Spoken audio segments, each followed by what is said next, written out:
আমাদের বাংলাদেশে একটা বড় সমস্যা কি, কেউ কাজ শিখতে চায় না। ওইটা ফাইল জমা করে দালালের পিছিয়ে 6 মাস 9 মাস 1 বছর 2 বছর ঘুরবো, ওইটা সমস্যা নেই। কিন্তু 2 মাস কষ্ট করে একটা কাজ শিক্ষা, তারপর বাইরের একটি রাষ্ট্রের জন্য যে ট্রাই করব, সেটা করতে চায় না, কাজ শিখতে চায় না। এটাই হচ্ছে আমাদের বাঙালি যারা আছে এর ভিতরে ম্যাক্সিমাম লোকের সমস্যা।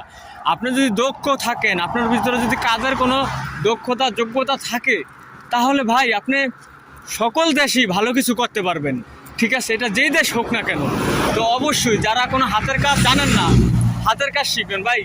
দুনিয়াতে বহু টাইপের কাজ আছে ভাই, রাজমিস্ত্রি, ইলেকট্রিশিয়ান, ওয়েল্ডিং, টাইলস মিস্ত্রি, বিভিন্ন টাইপের কাজ আছে। আপনি যদি কাজ শিখার ভিতরে মনোযোগী হন, তাহলে কিন্তু এই যে দেখেন, আমি কিন্তু বর্তমানে ফিজি দেশে আছি, আমি কিন্তু একটা স্কিল ওয়ার্কার হিসাবে এই দেশে এসেছি।